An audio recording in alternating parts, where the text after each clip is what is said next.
ఆయన ఏ రోజు మెచ్యూర్డ్గా మాట్లాడినాడు? ఆయన ఏ రోజు మెచ్యూర్డ్గా మాట్లాడినాడు? ఏ రోజు ఒక నాయకుడిలాగా కానీ, ఒక స్పష్టత ఉన్న ఆలోచనల్లో స్పష్టత ఉన్న నాయకుడిగా కానీ,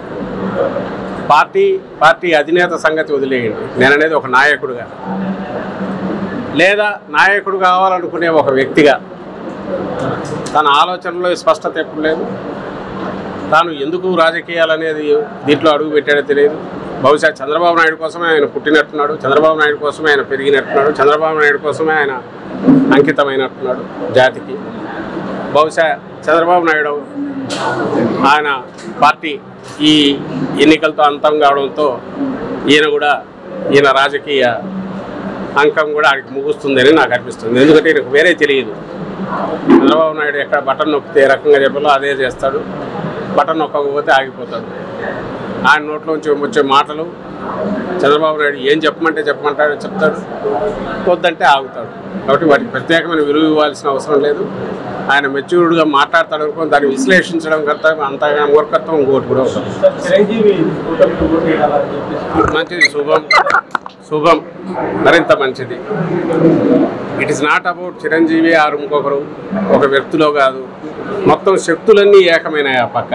దానికి ఇంకొక ఇద్దరు వ్యక్తులు ఎక్కువ లోడ్ అయితే దానివల్ల ఒరిగేది. నిజంగా చెప్తున్నా కదా, ఈరోజు ఎంత హాయిగా ఉందంటే స్పష్టత ఉంది. ఆంధ్రప్రదేశ్ రాజకీయ స్క్రీన్ మీద, ఆ తెర మీద జగన్మోహన్ రెడ్డి గారు ఒక్కరు ఒకవైపు ఉన్నారు.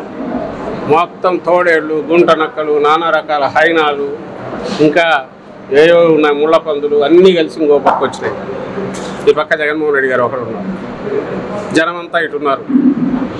ఆ పక్క వాళ్ళందరూ అధికారం కోసం ఉన్నారు. ఈయన అధికారం అంటే ఒక బాధ్యతగా, ప్రజలకు మమేకమై ప్రజలకు సేవ చేయడమే ఒక లక్ష్యంగా, ఓ మంచి రాష్ట్రంగా, అభివృద్ధి చెందిన రాష్ట్రంగా సంక్షేమం ద్వారా దీన్ని తీర్చిదిద్దాని లక్ష్యంతో ఈయన ఉన్నారు. ఈ స్పష్టత ఉండడం అనేది మాకు కలిసి వస్తుంది. ప్రజలు చూజ్ చేసుకోవడం సులభం అవుతుంది. ఏమండి చెప్పాను కదా, గతంలో 151 ప్లస్ ఎంతనే చూద్దాం. లెటర్స్ బై సజ్జల రామకృష్ణారెడ్డి గారు ఒకటే చెప్తున్నా, మా అన్న చిరంజీవి గారి జోలికి రాకు. నువ్వు అజాత శత్రువు.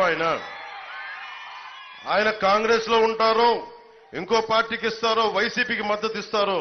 మీకు వైసీపీకి మద్దతు ఇచ్చిన రోజున నేను ఒక్క మాట మాట్లాడాల, గుర్తుపెట్టుకోండి. సొంత తమ్ముడిని నేను ఒక్క మాట మాట్లాడాల. 3 రాజధానులు పాపం మంచిదే అని ఆయన మీరు ఒప్పిస్తే ఆయన పాపం దానికి అనుకూలంగా మాట్లాడారు. ఆ రోజు నేను ఒక్క మాట మాట్లాడాల. రక్తం పంచుకు పుట్టిన తమ్ముడు నేను.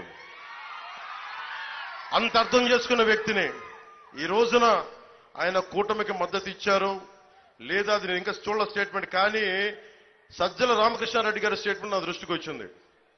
సజ్జల రామకృష్ణారెడ్డి గారు, మా అందరి ట్యాక్స్ రూపంలో నువ్వు డబ్బులు తింటూ, ఈ మధ్యనే కేంద్ర ఎన్నికల సంఘం కూడా చెప్పింది మీరు పార్టీలకి మాట్లాడకూడదని.